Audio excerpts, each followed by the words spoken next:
তিনটা কারণে বাংলাদেশের ইসলামী সংগঠনগুলা কখনোই আল্লাহর সাহায্য পায় না।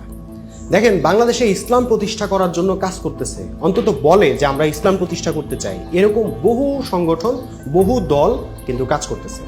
যেমন আপনার এই যে জামায়াতে ইসলামী, হেফাজতে ইসলাম, খেলাফত মজলিস, ইসলামী আন্দোলন বাংলাদেশ, এরকম আরো অনেক রকমের সংগঠন। কেউ রাজনৈতিকভাবে, কেউ অরাজনৈতিকভাবে, কেউ নির্বাচনের মাধ্যমে, আবার কেউ অন্যভাবে যে সেনাবাহিনীর মধ্যে কাজ করে, বিভিন্নভাবে যার মাথায় যেটা কুলাইতেছে তারা সেই মোতাবেক চেষ্টা করতেছে। এই সব সংগঠনগুলা কোনোটা 70 বছর, 80 বছর, 60 বছর, 50 বছর ধরে তারা চেষ্টা করার পরেও, তাদের হাজার হাজার লক্ষ লক্ষ কর্মী, নেতাকর্মী, সমর্থক হওয়ার পরেও, হাজার হাজার কোটি টাকার ব্যালেন্স থাকার পরেও, এবং তাদের এক একটা সভা সমাবেশ, জনসভা, মহাসম্মেলনে আপনি দেখবেন যে কি পরিমাণ মানুষ আর মানুষ, যেদিকে চোখ যায় শুধু মানুষ আর মানুষ। সকল কিছুর পরেও ফাইনালি আমরা দেখতে পাই যে এই সংগঠনগুলো দিন প্রতিষ্ঠা করতে বা ইসলাম প্রতিষ্ঠা করতে তারা ব্যর্থ।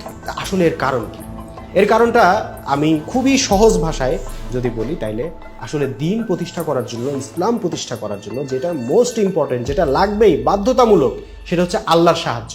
সেই আল্লাহর সাহায্যটা তারা কেউই পায় না। তো আসলে আল্লাহর সাহায্য তারা কেন পান না, আমি মূল 3টা কারণ আজকের এই ভিডিওতে তুলে ধরতেছি। মূল 3টা কারণ, যে 3টা কারণে তারা আল্লাহর সাহায্য পায় না। সেই 3টা কারণের মধ্যে নাম্বার 1 সবচেয়ে ইম্পর্টেন্ট হচ্ছে, তারা যেটাকে প্রতিষ্ঠা করার জন্য চেষ্টা করতেছে, রাজনীতি করতেছে, সেটা আসলে আল্লাহর দেওয়া প্রকৃত ইসলাম না, আল্লাহর দেওয়া ইসলামই না। কাজে ওইটাকে প্রতিষ্ঠা করতে আল্লাহ সাহায্য কেন করবেন? ওইটা আল্লাহর দেওয়া ইসলামকে বাদ দিয়ে তারা গত 1300 বছরে এই যে বিভিন্ন হুজুর, বিভিন্ন মুফতি, মাওলানা, ফকি, বিভিন্ন মুফাসসির, তাদের যে ব্যাখ্যা বিশ্লেষণ, তাদের যে বাড়াবাড়ি, তাদের যে বিভিন্ন মন গড়া মতবাদ, মন গড়া ফতোয়া, মাসলা মাসেল, এই জিনিসগুলা তারা প্রতিষ্ঠা করতে চায়। যেখানে আপনি দেখবেন যে নারী বিদ্বেষী দৃষ্টিভঙ্গি, সেখানে আপনি দেখবেন সঙ্গীত বিদ্বেষী দৃষ্টিভঙ্গি, সেখানে প্রকৃতি বিরুদ্ধ বিভিন্ন আইন, প্রকৃতি বিরুদ্ধ চিন্তা ভাবনা, সেখানে আপনি দেখবেন যে অযৌক্তিক, অবৈজ্ঞানিক বিভিন্ন দৃষ্টিভঙ্গি, অথচ তারা সেগুলোর নাম দিয়েছে ইসলাম। তারা এগুলাকে ইসলাম মনে করতেছে এবং এগুলা প্রতিষ্ঠা তারা করতে চায়। তো এগুলা প্রতিষ্ঠা করার জন্য তো আল্লাহ সাহায্য করবেন না। আল্লাহ একমাত্র আল্লাহর দিন, আল্লাহর হুকুম, আল্লাহর বিধান, আল্লাহ যে ইসলাম পাঠাইছেন সেটা প্রতিষ্ঠা করার জন্য আল্লাহ সাহায্য করবে। তো এই জন্য তারা আল্লাহর সাহায্য পায় না। নাম্বার 2, খুবই গুরুত্বপূর্ণ যেটা বিষয়, সেটা হচ্ছে আল্লাহর ইসলাম কিভাবে প্রতিষ্ঠা হবে, সেই প্রতিষ্ঠার কর্মসূচি কি হবে, কর্মপদ্ধতি কি হবে, সেটা কে দিবেন? সেটা অবশ্যই আল্লাহ দিবেন। কিন্তু ওনারা আল্লাহর দেওয়া কর্মসূচি না নিয়ে তারা নিজেরা বসে নিজেরা কর্মসূচি বানিয়ে নিছে। তারা আসলে আল্লাহর দেওয়া দিন প্রতিষ্ঠা করতে চাচ্ছে তাদের নিজেদের মস্তিষ্ক প্রসূত চিন্তা ভাবনা, নিজেদের মস্তিষ্ক প্রসূত কর্মসূচি দিয়ে, মানব রচিত কর্মসূচি দিয়ে। কাজে আল্লাহর সাহায্য ওখানে আসতেছে না। এবং নাম্বার 3, আসলে আল্লাহ একমাত্র তাদেরকেই সাহায্য করবেন যে মানুষগুলোর লক্ষ্য, উদ্দেশ্য, তাদের সমস্ত কর্মকাণ্ড সবকিছু শুধুমাত্র আল্লাহর জন্য হবে।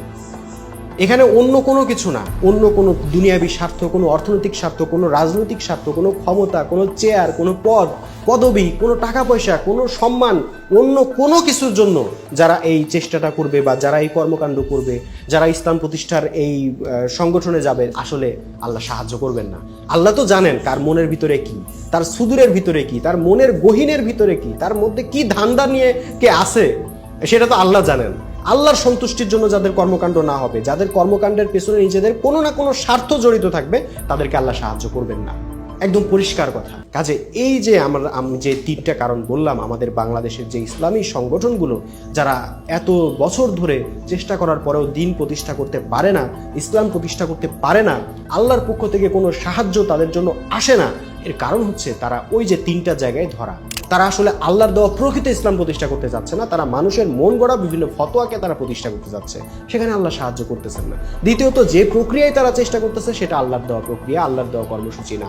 তৃতীয়ত, তাদের উদ্দেশ্যের মধ্যে ঘাপলা আছে। তাদের উদ্দেশ্যের মধ্যে ঘাপলা আছে। সামান্য একটা ওয়াজ মাহফিল করে টাকা নেওয়া, সেই টাকার লোভটা তারা সামলাইতে পারে না। একটা মুর্দা দাফন করে যারা টাকা খায়, যারা মিলাদ পড়ে টাকা খায়, যারা একটা বিয়ে দিয়ে টাকা খায়, যারা ওয়াজ করে টাকা খায়, মসজিদে ইমামতি করে টাকা খায়, মানুষকে কোরআন শিক্ষা দিয়ে টাকা খায়, যারা দিনের কাজের বিনিময় নেওয়াটাই ছাড়তে পারে নাই। আল্লাহর একটা অন্যতম বড় একটা হুকুম, দিনের কাজ করতে হবে নিঃস্বার্থভাবে, এর কোনো বিনিময় নেওয়া যাবে না। তারা দিনকে বিক্রি করে খায়, কাজে সেই মানুষগুলা যখন দিন প্রতিষ্ঠার কথা বলে আসলে আল্লাহর সাহায্য তাদের জন্য আসবে না। কারণ আল্লাহ জানেন যে এদেরকে সাহায্য করব, এরা যখন ক্ষমতায় যাবে, এদেরকে যখন কর্তৃত্ব দিব, এরা যখন আল্লাহর দিনকে প্র্যাকটিস করতে যাবে, তখন তো তারা স্বার্থের কাছে পরাজিত হয়ে যাবে, লোভের কাছে পরাজিত হয়ে যাবে। এজন্য আল্লাহ চান মোমেন, আল্লাহ চান সেই মোমেন জাতি, যেই মোমেন জাতির যারা একদম অ্যাকুরেটভাবে তারা শুধুমাত্র আল্লাহর দেওয়া প্রকৃত ইসলাম প্রতিষ্ঠা করতে চায়, যারা আল্লাহর দেওয়া কর্মসূচি মোতাবেক আল্লাহর দেওয়া দিন প্রতিষ্ঠা করতে চায়, এবং যাদের অন্য কোনো দুনিয়াবি কোনো স্বার্থ নাই, দুনিয়াবি কোনো চিন্তা নাই, শুধুই আল্লাহর জন্য, শুধু আল্লাহকে সন্তুষ্ট করার জন্য, আল্লাহকে বিজয়ী করার জন্য, আল্লাহর দেওয়া হুকুম বিধান পৃথিবীতে প্রতিষ্ঠা করার জন্য নিজেরা জীবন সম্পদ দিয়ে, এখানে নেয়ার কোনো সিস্টেম নাই, জীবন সম্পদ দিয়ে যারা সংগ্রাম করবে, আল্লাহর সাহায্য খাসভাবে তাদের জন্য। এখন সেই সংগঠন আমাদের সামনে আছে কিনা, আমাদের মধ্যে আছে কিনা, আমাদের উচিত সেই সংগঠনকে খুঁজে বের করা।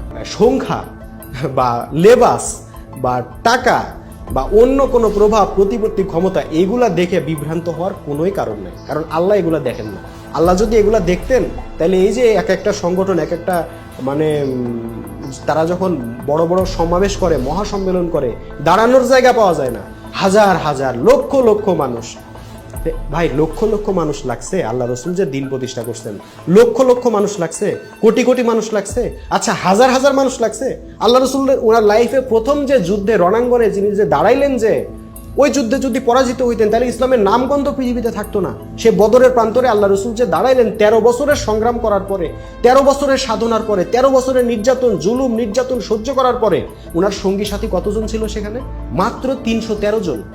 তার মানে আল্লাহ যখন বিজয় দেওয়া শুরু করলেন, আল্লাহ যখন পৃথিবীতে কর্তৃত্ব দেওয়া শুরু করলেন, খেলাফত দেওয়া শুরু করলেন, তখন মোমেনদের সংখ্যা 313 জন। তো আল্লাহ তো আসলে সংখ্যা দেখেন নাই, আল্লাহ ওই 313 জনকেই সাহায্য করছেন। কেন? কারণ তারা যে ইসলামটা নিয়ে দাঁড়াইছিলেন সেটা আল্লাহ রসুলের প্রকৃত ইসলাম ছিল। দ্বিতীয়ত, তারা যেই প্রক্রিয়ায় দিন প্রতিষ্ঠা করার জন্য দাঁড়াইছিলেন সেটা আল্লাহ রসুলের দেওয়া প্রক্রিয়া ছিল। তৃতীয়ত, তাদের আর দুনিয়াবি অন্য কোনো উদ্দেশ্য ছিল না, কোনো স্বার্থ ছিল না, অন্য কোনো চিন্তা ছিল না, কোনো ধান্দা ছিল না। তাদের একমাত্র লক্ষ্য উদ্দেশ্য ছিল আল্লাহর জমিনে আল্লাহর হুকুম বিধান প্রতিষ্ঠা করা। এবং সেই প্রতিষ্ঠা করার জন্য তারা নিজেদের ঘর ছাড়ছেন, বাড়ি ছাড়ছেন, তাদের আত্মীয় স্বজন, পরিবার পরিজন ছাড়ছেন, সমস্ত কিছুর মায়া ছাড়ছেন, দেশান্তরিত হয়েছেন, খায়া না খেয়ে, গাছের লতা পাতা খেয়ে, পেটে পাথর বাঁধতে তারা সংগ্রাম করছেন, এবং সর্বশেষ নিজেদের জীবনটা পর্যন্ত আল্লাহর রাস্তায় উৎসর্গ করে দেওয়ার জন্য, শহীদ হয়ে যাওয়ার জন্য, নিজের সর্বশেষ। আর তার আর কিছু দেওয়ার নাই, আর কিছুই দেওয়ার নাই, এখন শুধুমাত্র নিজের জীবনটা আছে। সে জীবনটা দেওয়ার জন্য তারা রণাঙ্গনে রাসূলের পাশে এসে দাঁড়াইছে। তখন আল্লাহ তাদেরকে সাহায্য করার জন্য ভাই আসমান থেকে ফেরেশতা পাঠাইছেন, হাজার হাজার ফেরেশতা বাহিনী পাঠায় তাদেরকে সাহায্য করছেন। এইটা হচ্ছে আল্লাহর সাহায্য। আল্লাহ সাহায্য করেন, ওই আল্লাহ এখনো আছেন, ওই আল্লাহ এখনো আছেন। ওই যে যুদ্ধে যে ফেরেশতারা এসে সাহায্য করছেন না, ওই ফেরেশতারা এখনো আছে, কিন্তু ওই মোমেন জাতিটা এখন নাই। আমরা কি সেই মোমেন জাতি হইতে পারবো? আমরা কি আল্লাহ রসুলের প্রকৃত ইসলাম নিয়ে দাঁড়াইতে পারবো? আল্লাহ রসুলের প্রকৃত ইসলাম, আল্লাহ রসুল যে প্রক্রিয়ায়, যেই কর্মসূচিতে প্রতিষ্ঠা করছেন, ঐক্য, শৃঙ্খলা, আনুগত্য, হিজরত, জিহাদ, এই 5 দফা কর্মসূচি, আমরা কি এই 5 দফা কর্মসূচি নিয়ে দাঁড়াইতে পারবো? এবং শুধুমাত্র আল্লাহর সন্তুষ্টির জন্য, অন্য কোনো উদ্দেশ্য না, শুধু আল্লাহর সন্তুষ্টির জন্য আমরা কি দাঁড়াইতে পারবো? যদি দাঁড়াইতে পারি তাহলে আল্লাহর সাহায্য আমাদের সাথে থাকবে। আমাদের শত্রু কত বড় সেটা আল্লাহ দেখবেন না, আমাদেরকে ওটা নিয়ে চিন্তা করতে হবে না। আমাদের শত্রু কি পারমাণবিক বোমা নিয়ে আসতেছে, এটাও আল্লাহ দেখবেন না, আমাদেরকে ওটা নিয়ে চিন্তা করতে হবে না। আমরা মোমেন কিনা সেটা নিয়ে আমাদের উচিত চিন্তা করা।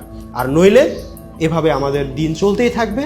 আমরা এভাবে নিজেরা মনে মনে একটা আত্মতৃপ্তি পাবো, এই যে ইসলামী সংগঠন করতেছি, ইসলামী আন্দোলন করতেছি, ইসলাম কায়েমের জন্য আমরা কত কিছু করতেছি, সব কিছু ধন্য করে ফেলতেছি, আসলে কচু, জিরো, কিছুই না। আল্লাহর সাহায্য যতক্ষণ আমরা না পাবো, আল্লাহর সাহায্য পেয়ে আল্লাহর দিন যতদিন প্রতিষ্ঠা না হবে, এবং এই দিন প্রতিষ্ঠার মাধ্যমে মানুষ দরজা খুলে যতক্ষণ না ঘুমাবে, ততক্ষণ আসলে আমাদের এই সব কিছু জিরো, এগুলার কোনো অর্থ হয় না। কাজে সত্যিকারের মোমেন, সেই মোমেন, আসেন আমরা সেই মোমেন হই, যে মোমেন হইলে আল্লাহর সাহায্য পাওয়া, আল্লাহর সাহায্য আসা আমাদের জন্য বাধ্যতামূলক হয়ে যায়। আসেন সেই মোমেন হই। সবাইকে আজকের মতো সালাম জানিয়ে বিদায় নিচ্ছি। পরবর্তী ভিডিও দেখার আমন্ত্রণ জানাই। আল্লাহ হাফেজ। সালামু আলাইকুম ওয়া রাহমাতুল্লাহি ওয়া বারাকাতুহু।